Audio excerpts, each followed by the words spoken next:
Hello everyone, TrueEvil64 here, and in this video we are going to talk about the top 5 worst DLCs for GTA Online in my opinion. I'm sure we're all aware about the nightclub update that's coming very soon, so I thought it would be a good time to talk about the top 5 worst DLCs in the game before it comes out. So I've got a list of what I feel are the top 5 worst DLCs in the game, and without any further ado, let's get into that list.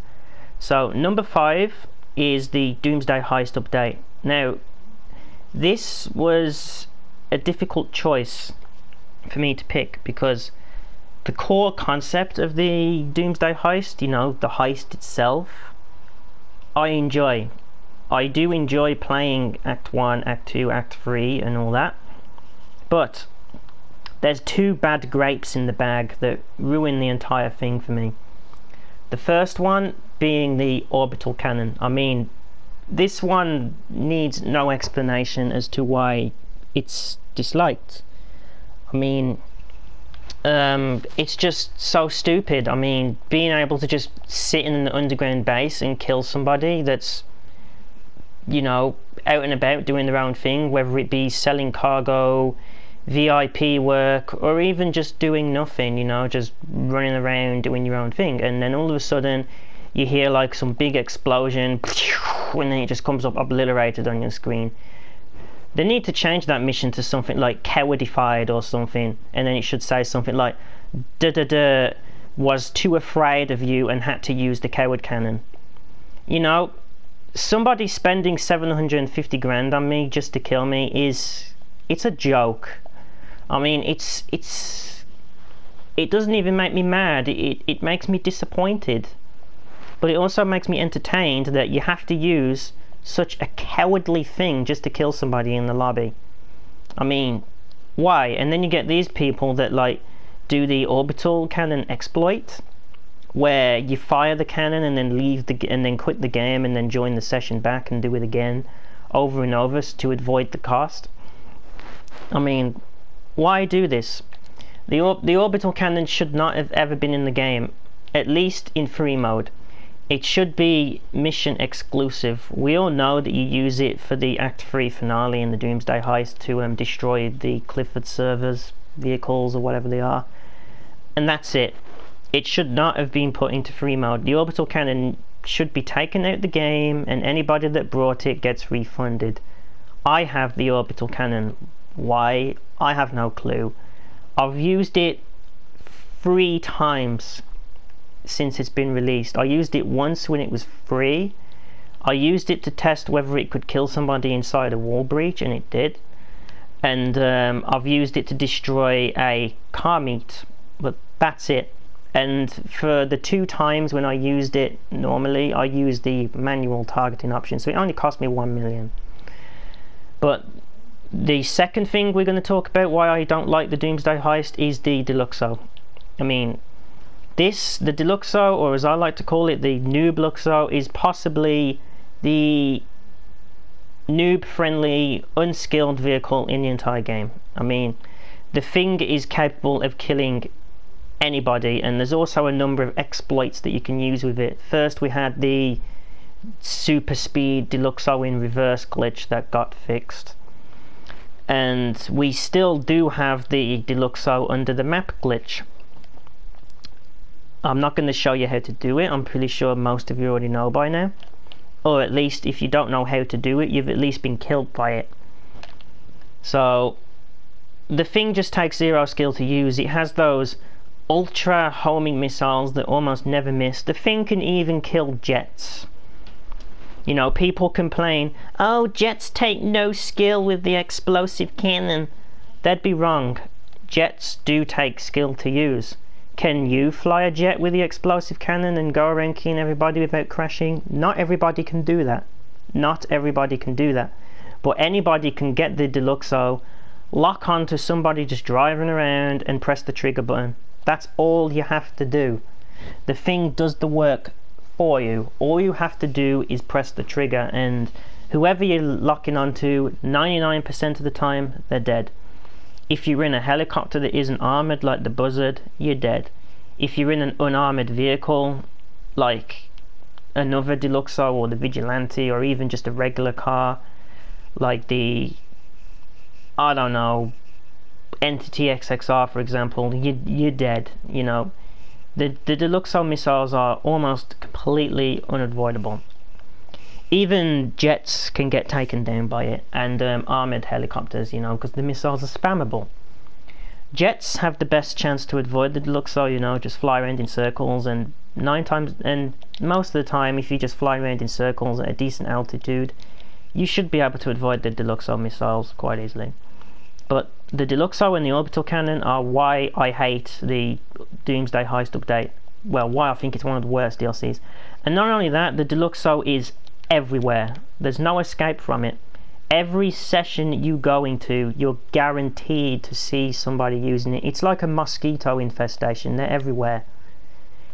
Get yourself the Stromberg and it kills those things like swatting flies out the air. It's a really good counter vehicle. But Doomsday Heist update number 5 because of the Orbital Cannon and the abundance of Deluxos. Number 4 on the list is gun running. Now, gun running, again, like the Doomsday Heist update, there's some good things about it too, like the explosive sniper, which counters jets and other air vehicles, and the bunker system. But then we have to go into the dark end of gun running.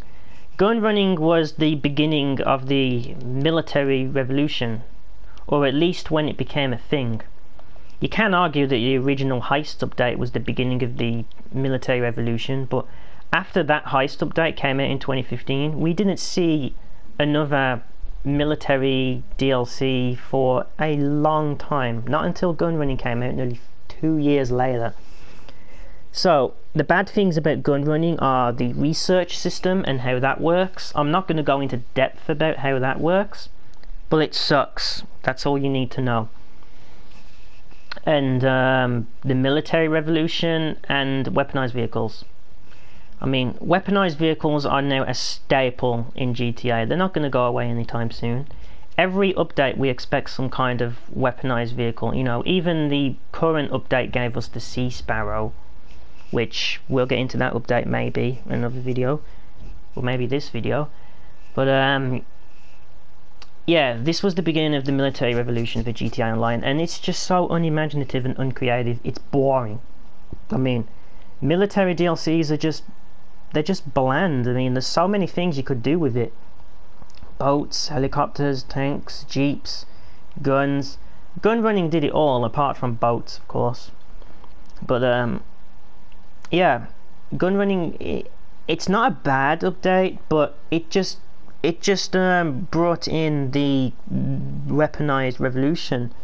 And for new players that are joining the game, you know, as of the recent day and age, so the noobs in short, these players are going to struggle. I mean, you know, having an oppressor flying around blowing you up no matter where you try to move is not pretty.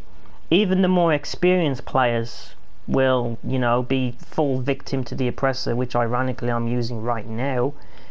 But the oppressor, let's talk about the oppressor very briefly. It is a great vehicle. It helps you to get around the map. It's really good for supplies, and it's especially good when you're doing MC. But it's also a popular griefing tool, which, you know, is a problem for some players that don't know how to handle it, or are just inexperienced at the game yet, or just don't care. So number 4 on the list is gun running, just because of the military revolution. Like, I hate military DLCs. It's just boring, you know. You can do anything with it. It's boring. It's boring. So number 4 on the list is gun running because of how bland it is. Moving on to number 3. Number 3 is the current update we're all playing on, the San Andreas Super Sport Series update. I don't even know whether I got that name right, but I just call it the Mouthful 2018 update because of how long the official title is. So, what's so bad about this update then? Well, Another thing I really hate is the abundance of races in the game. And that's all this update did. Yeah, sure, it was a nice break from the military DLCs that we got with Gun Running, Smuggler's Run and Doomsday. That's like 6 months of nothing but military stuff. So this update was a nice break from all that. But it sucked. You know, it brought in even more races to add on to the hundreds that we already have in the game. And it brought in some of the worst performing cars in the entire game. Like, let's talk about the vehicles that it added in. We're all aware of the Entity XXR, Taipan, Tesseract, LE, all those vehicles. They suck, okay? They have this weird thing going on about how the car engines work or something. I don't really know the details. But these cars are terrible. They're very, very slow, and they are very, very expensive to buy. Like, they cost like 1.5 million to 2.5 million on average. Some cost slightly less, some cost slightly more. Like, look at the Tesseract, for example. The Tesseract is the most expensive vehicle that isn't weaponized in the entire game, coming in at $2.82 million. And is it good? No. The performance is only average at best. And the handling, I don't know whether it's just me, but the Tesseract likes to slide. So the Super Sport Series update didn't bring anything to the game that was already in the game. All it brought in was the ability to create, you know, it added in a couple of new things to the creator, and it brought in new races that with different vehicles, like the Deluxo races or the Stromberg races or the Jetpack races. But once you've played those like once or twice, they're done. And another thing about racing DLCs is that they're always double money and RP. Always. Every Tuesday when the turnables get changed for the double money and RP, the thing I'm wishing not to see above anything else is no double money on races, because it sucks. Races are constantly double money and RP, and not everybody enjoys them. Not everybody. The only time I really bother with races is during crew meets, or when I'm playing them for the first time when they're first released on live stream or whatever, just to see how, I don't know, how bad they are, I guess you could say. But racing DLCs right now are just, they're so dead. No one cares about races anymore. Leave races alone. Stop making them double money and RP. Make something more valuable double money and RP that people actually enjoy, like heists, import export, bunker, contact missions, MC contracts, VIP work. Make those double. You know, not races or the abundance of crappy adversary modes. Nobody wants those, but we're getting off topic now. So number 3 on the list, the Super Sport Series update, because of its abundance of crappy vehicles and crappy races. Oh, and it also introduced the hot ring races, which are probably the worst races in the entire game. Everybody's driving the same vehicle, so you're all going the exact same speed, and the races are just circles. They're just circles. There's no like loop-the-loops or winding turns or jumping buildings or anything. They're just circles on a road. It's just boring. Nobody plays the hot ring races now. And what do Rockstar do when they're first released? They make them double money and RP for, I think it was 2 weeks straight, just to get people to play them. It might have actually been 3 weeks in a row that they made these races double money and RP, just to get people to play them. That's it. They suck. Super Sport Series update, forget about it. It's crap. So it's and it's number 3 on this list. But what could be worse than that? Let's get into it. So number 2 on the list, we're going quite far back into the past. We're going to 2014 with the Flight School update. Oh boy, was this update bad. Now, a fun fact that this was the very first update that actually had a trailer. You know the trailer videos that you get on Social Club and YouTube? Well, the Flight School update in August 2014 was the very first to actually have one of those. And when the thing came out, we noticed a few things that we didn't actually get. The number one thing being that the GTA Online characters in the trailer were wearing gloves.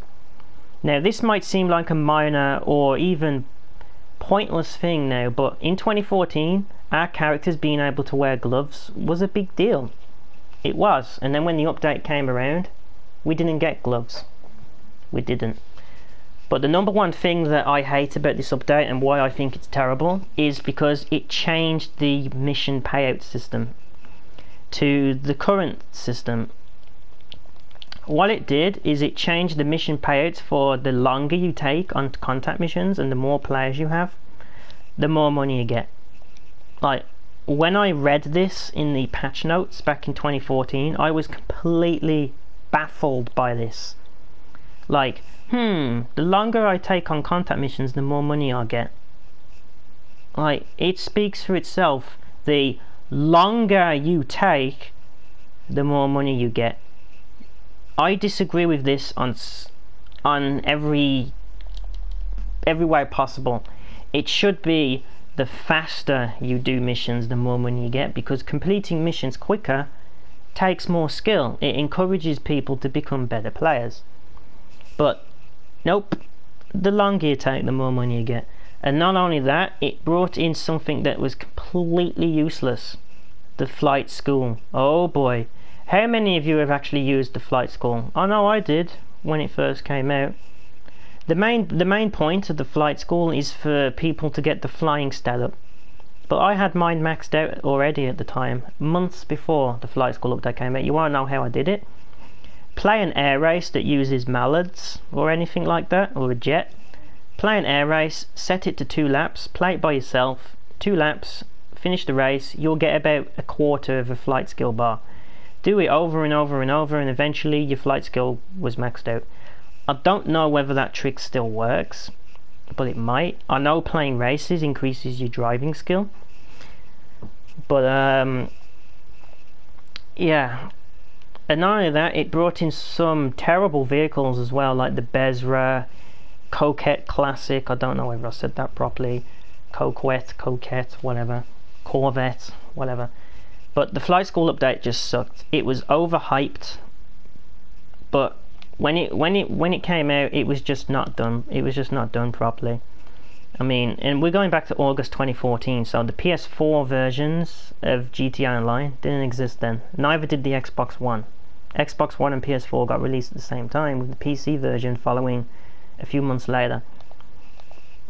So number 2 on the list, flight school update. It was just so pointless. It was just so bad, because back in 2014 we got updates like every month, not like it is now where you get one update and then you get drip feed for several months and then you get another update at the end of it, not long after it. We used to get updates every month back in 2014. 2014 was probably the golden age of GTA. There was no modern day tryhards. There was no real ways of griefing people like the orbital cannon and the abundance of weaponized vehicles. You know, it was all done on the ground. The real nightmare back in those days was the P996 laser and the Rhino tank. But the Rhino tank, by the time Flight School update, was nerfed. The Rhino tank was actually nerfed with the I'm Not a Hipster update, which came out about a month or 2 earlier than the Flight School update. But Flight School update was terrible. It was just so pointless. Just don't bother. Just play an air race and get your flying skill up that way if you haven't maxed it out yet. But by now everybody should have a maxed out flying skill. And number 1 on the list is the Lowriders update, both parts. Lowriders update came in 2 parts. The first part was back in 2015, just before Halloween I think it was, in 2015. And then the part 2 came out in February 2016. So let me tell you why I believe the Lowriders update is the worst update in the entire game. Like, when it first came out, it was great. I mean, the cars were fun to customize, and that's about it. The cars were good to customize for a very short time. The Lowriders update died out so quickly it wasn't even funny. And then they tried to keep it alive with part 2. They tried to like bring back the interest in it, but it didn't really work. I mean, nowadays the things that Lowriders introduced are completely well, almost completely unused, just like the Flight School update. Nobody does that anymore. Lowriders update, we quickly realised that how pointless it was being able to customise these cars. I mean, if you're into car meets, then fair enough, you probably enjoy the Lowriders update, but ask yourself, how many times do you see people driving these around? You know, just in a normal free mode lobby, a casual free mode lobby, you spawn in, you drive around, you know, you approach somebody. How often is it that you see people driving the Lowriders cars? For me, it's almost never. Almost never. I haven't seen anybody drive a Lowriders car outside crew sessions since 2016, since the update came out. Well, the part 2 update came out. And not only that, it also introduced the Lamar contact missions. No one does these. I remember trying to do them when the update came out, and nobody, none of my friends, none of my crew were playing them because they sucked. Major ass. That's how bad these missions were. I've played a few of them. I did manage to play a few of them, and they're just not worth it. Some of them are really frustrating, and they reward little. It's not worth it. Stay away from those Lamar contact missions. If you haven't played them, just do yourself a favour and don't. If you really want to see them, just find them on YouTube or something. I'm sure somebody has videos of themselves playing those missions. But the Lowriders update for me as well, it was just pointless because it was just cars. I mean, it was one of the first updates that focused on cars. But again, like the Flight School update, it just wasn't done well. It just died out so quickly. The Flight School update, you could argue, was the worst, and for a lot of people it is. But I found the contact mission, I found the Flight School mission, I found the Flight School update more useful to me personally, just because of what it did to the contact missions. I like to see how fast I could do the contact missions and how little I was getting from them after the change. But the Lowriders update, nothing good came out of that for me personally. It was just bad. The missions sucked, the cars sucked, and there was just no point. I mean, I don't know. The Lowriders update, it just sucked. It's the worst update in the game for me personally. But it's not much. But the Flight School update isn't much better either. It's kind of like a tie really between those two updates, because they're both terrible. So there we have it. Top 5 worst DLCs. Number 5, Doomsday Heist. Number 4, Gun Running. Number 3, Super Sport Series. Number 2, Flight School. Number 1, Lowriders, or just put the last 2 in the same place. So that'll be all for this video. I hope you enjoyed, and I'll have a top 5 best DLCs video coming soon. Probably tomorrow even, maybe, or some point over the weekend. But until then, take care everyone. Make yourself some money the legitimate way for the nightlife update, because it's going to cost a fair bit. I don't know how much, but I'm guessing 15 million minimum you'll need to get everything that you want from this coming update. I'm looking forward to the clothes more than anything else. But that'll be all from me today. Hope you enjoyed. Leave a comment on what you think are. Leave a comment on what you feel are the worst DLCs in GTA Online, and a little explanation why. But until then, see you around everyone, and take care.